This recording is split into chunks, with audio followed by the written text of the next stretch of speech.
In the past, you and I have talked about collaborative efforts, and now that I've closed my Center for Life Transition and my support groups, I'm happy to know that we can refer our families to Center for the Heart. So I'm glad you're there for people.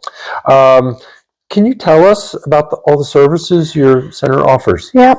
So right now, we have, of course, the whole gamut of end-of-life services. People can come in and they can request a certain part, or they can request services throughout the duration. It depends on the needs of the family.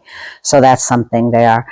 It's always grief-informed. And when I talk about grief-informed, it's vitally important for our doulas to keep in check their own grief.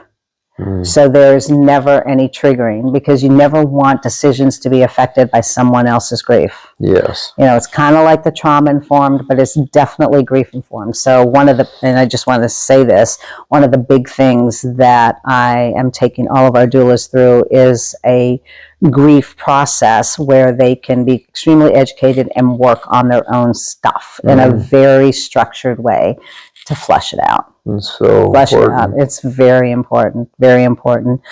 As well as we have a caregiver support group that happens twice a month on the second and the fourth Monday of each month at 9:30 in the morning. I really hope that gets bolstered up, because it's important. And as a caregiver, I understand the need to be together with like-minded people, to be able to work through our stuff, to be able to validate one another, to understand that we're not all alone, to understand what the resources are. So that's a big deal that we're really trying to build.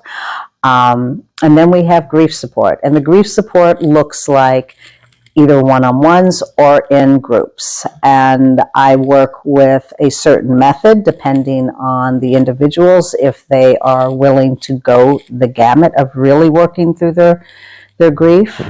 I encourage that. I'm a living example of it, and I know this isn't the forum to go through it right now, but it is powerful and life transforming. In addition, we are now partnering with one of the best training organizations in the country, actually in the world, International Doula Life Movement. So all of our doulas are expected to be working at the highest level. There's a ton of mentoring. There's a lot of following. There's a lot of checks and balances. There's an advisory board that they have to sit in front of. So we're really bringing this doula work to the table that it's at its utmost professional and compliant level. So, there's a lot of grief services. We're looking at also developing some other support groups, but it's based on demand. So we're working on it. And remember, we're a young nonprofit. We have a lot of work to do. So we're just really trying to work it from there. And then with the partnerships that we're developing, those two, there's a lot of organizations that want us to come in and work with either their caregivers or their actual residents. So that's been great work. I believe that grief is coped with in a healthier way when the bereaved can bear witness at the time someone dies, and ceremonies available for mourners to acknowledge their loss and honor their faith, and that the community is allowed to mourn with the family. I know you imagine death as a community event as well. Can you tell me more about your ideas, your organization's ideas on death as a community event? Yes. So, when we look just at the United States, each, for example, in the South, it's very, it's faith-driven, it's celebratory, the whole church or organization comes together, there's picnics, and it's a celebration of life, but really driven by the faith. We look at the Midwest, and that's a neighborly thing. They're creating food chains, they're making sure that the family is taken care of. People are checking in on them. In the Northeast, it's very different. We're stoic. They tend to go towards the professionals. They're looking at, like social workers or psychologists. It's less of a neighborly feel. And then when, you look at the And then in the Midwest, or I'm sorry, in the very further west, you look at like the California, it's holistic. It is bringing in smudging. It's a very different feel. Everything boils down to the religions that are there, the cultures that are there. But one thing, as I've continued to study in just looking at the different cultures coming into the United States, way back in their history, it was communal. It was bringing the families together. It was everyone supporting them. And that has gotten lost a lot, even in other countries. Yeah. But now it's starting to come back. And it's coming back all over the world. Yeah. You know, and I'm thankful for that. This reminded me of, I'm always concerned about technology overstimulating us and separating us. Do you think that's affecting, the grief work that you do? One of the things that I found is a lot of people feel more comfortable with me doing the grief work online than they do in person. It's almost as if it's a private barrier. Right. They still have that space that's their own contained space.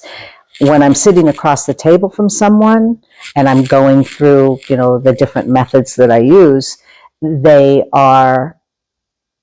emotions are held in. It's almost like they're embarrassed. And this is in general. This is a general statement. Yeah. I understand what you're saying about technology. What I also see is, when we look at Facebook and we look at all the social medias, there's so much out there about grief. What we see at Center for the Heart is that we have to be very, very careful. These are vulnerable people. We don't know what state they're in. Yeah. We don't want in any way to solicit anything. We want them to know that we're here.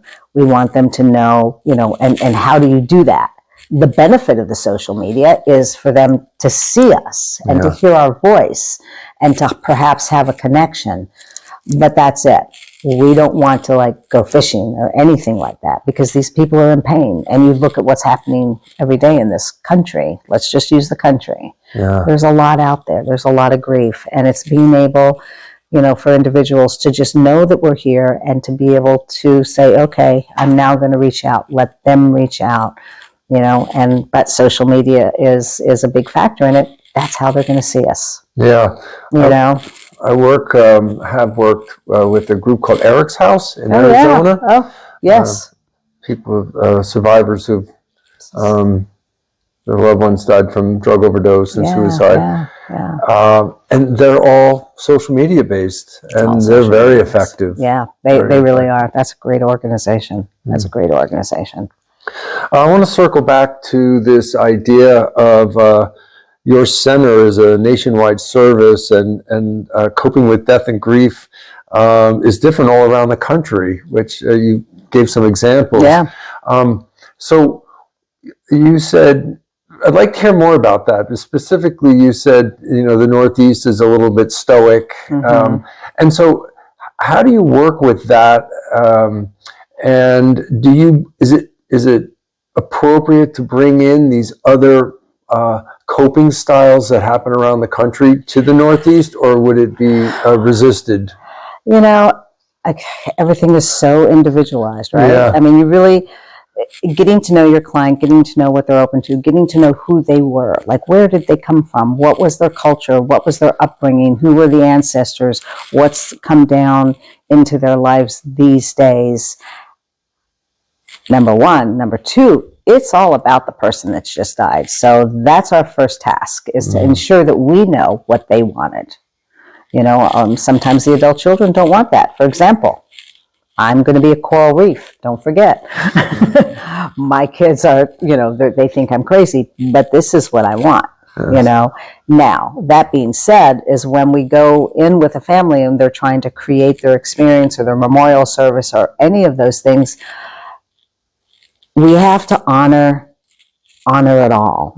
So it again, it's like really, first of all, when you're in the room, what matters most to each person in the room? Finding that out and then creating the plan, Right. whatever the plan is. Because if you have 6 adult children and one's been living on the West Coast and now she's a shaman and she has a brother who's staunch Catholic, how do we bridge that gap? What can be done? And it can be done. Sure. It absolutely can be done. Yeah. So it's getting to know your folks, getting to know your players, and then letting them, facilitating that conversation to be like, okay, everybody wants this, this, this, and this. All right, what do you think about this plan? And letting them. So that's part of that piece that we want to create so they can then leave after the service, after the memorial, after the burial, and be at peace with one another. Mm-hmm. It's a very delicate balance. It's that totally I a delicate understand balance. in the clinical work that I've done with not overstimulating those different personalities and needs, and at the same time honoring them so they can work together and be cooperative. Yeah.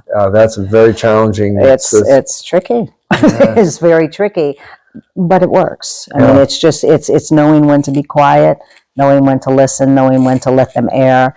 Sometimes there has to be side conversations just to kind of figure out what is the deepest rooted issue.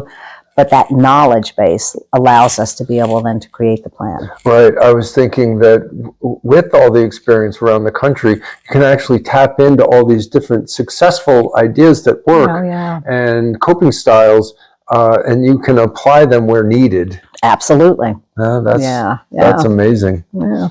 Well done. Thanks. Well, that's great.